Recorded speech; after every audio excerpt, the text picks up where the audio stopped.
आखिर क्या हुआ? जब रावण की पत्नी मंदोदरी आई भगवान श्री राम को मारने, आखिर भगवान श्री राम ने क्या किया? दोस्तों, आप देख रहे हैं हर इंसान अकेला है 923। तो चलिए करते हैं ज्ञान की बातें।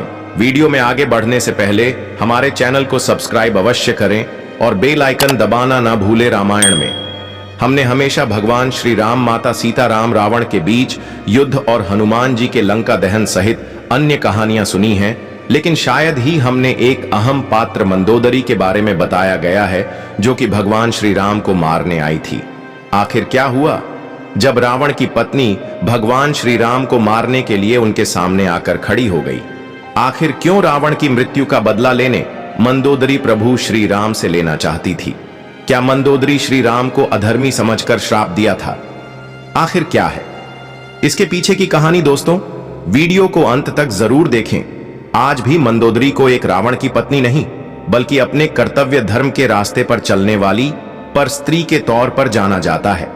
रामायण के लंका कांड में मंदोदरी को बेहद सुंदर, पवित्र और धार्मिक महिला के रूप में दर्शाया गया है, जिसने बार बार रावण को धर्म के मार्ग पर चलने के लिए कहा और माता सीता को वापस लौटाने के लिए अपने पति से विनती भी किया था। मंदोदरी रावण को पराई स्त्री के अपहरण के पाप से बचना चाहती थी। वाल्मीकि रामायण में लिखी हुई यह कथा के अनुसार मथुरा नामक एक दिव्य कन्या ने एक बार कैलाश पर्वत की यात्रा कर रही थी। उस समय माता पार्वती के अनुपस्थिति में मथुरा ने भगवान शिव को खुश करने की कोशिश करने लगी, लेकिन उसी समय माता पार्वती वहां आ गई और मथुरा को देखकर क्रोधित हो गई। देवी पार्वती ने मथुरा को मेंढकी रूप में बदलकर 12 सालों के लिए एक कुएं के अंदर रहने का श्राप दे दिया। मथुरा के श्राप को सुनकर महादेव ने देवी पार्वती से ही श्राप को कम करने का अनुरोध किया, लेकिन माता पार्वती ने कहा कि वह अपना श्राप वापस नहीं ले सकती है, लेकिन वचन देती है कि मथुरा को 12 साल बाद अपने असली रूप में आ जाएगी। उस समय असुरों के राजा मायासुर और उसकी पत्नी हेमा के 2 पुत्र थे, जिनका नाम मायावी और दंड था, लेकिन उनकी एक पुत्री की चाहत थी और पुत्री के चाह के लिए उन्होंने कठोर तपस्या करने का फैसला किया। जब वह दोनों कैलाश पर्वत पर तपस्या कर रहे थे, तभी इसी बीच मथुरा का 12 सालों का कठोर तपस्या समाप्त होने वाली थी। जैसे ही मथुरा का तपस्या पूर्ण हुई और वह अपने मूल शरीर में वापस आ गई और मदद के लिए चिल्लाने लगी। मायासुर और हेमा उस कुएं के पास ही तपस्या कर रहे थे जिसमें मथुरा कैद थी। उन्होंने मथुरा की चीख पुकार सुनी और उस कुएं के पास पहुंचे। उसके बाद उन्होंने मथुरा को अपनी बेटी बना लिया और उसका नाम मंदोदरी रख दिया और वह मंदोदरी के साथ अपने महल वापस लौट आए। एक बार की बात है, रावण मायासुर से मिलने मायासुर के महल पहुंचा। तब वहां रावण मंदोदरी को देखकर मोहित हो गया और मायासुर से मंदोदरी का हाथ मांगा, लेकिन मायासुर ने मंदोदरी का हाथ देने से मना कर दिया, जिससे रावण क्रोधित हो गया और मंदोदरी को परेशान करने लगा। लेकिन मंदोदरी को पता था कि रावण भगवान शिव का परम भक्त है। मंदोदरी ने अपने पिता की रक्षा के लिए मजबूरन रावण से विवाह करने के लिए तैयार हो गई।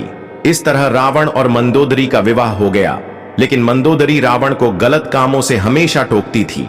जब रावण ने माता सीता का हरण किया, तब भी मंदोदरी ने माता सीता को वापस लौटाने के लिए रावण से अनुरोध किया, लेकिन रावण के पाप का घड़ा भर गया था और श्री राम के हाथों जब रावण की मृत्यु हुई, तब मंदोदरी के पिता मायासुर ने मंदोदरी के मन में श्री राम के खिलाफ जहर भर दिया और मंदोदरी को इतना उकसाया कि श्री राम को अधर्मी समझकर मंदोदरी उन्हें श्राप और मृत्यु दंड देने के लिए युद्ध भूमि में चल पड़ी।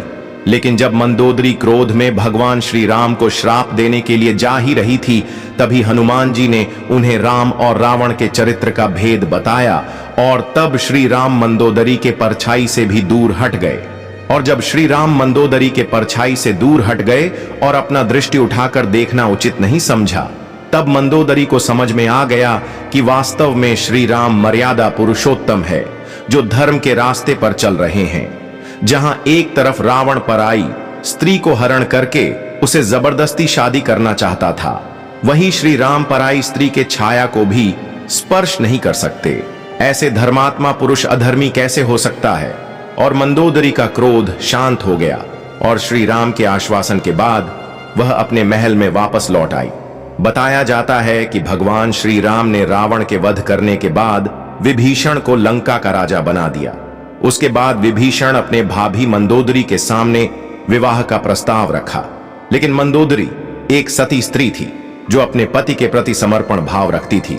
इसलिए रावण की मृत्यु के बाद मंदोदरी ने विभीषण से विवाह करने का प्रस्ताव ठुकरा दिया था। लेकिन प्रभु श्री राम के समझाने के बाद विभीषण और मंदोदरी का विवाह हुआ था। दोस्तों, मंदोदरी एक सती स्त्री थी जो अपने पति के प्रति समर्पण भाव रखती थी। आपका क्या राय है कमेंट बॉक्स में बताएं, और वीडियो पसंद आया हो तो इसे लाइक कमेंट करें और मेरे चैनल को सब्सक्राइब करें और ज्यादा से ज्यादा शेयर करें। तो दोस्तों, कमेंट बॉक्स में सच्ची श्रद्धा से जरूर लिखें जय श्री राम, जय हनुमान। वीडियो को अंत तक देखने के लिए आपका धन्यवाद।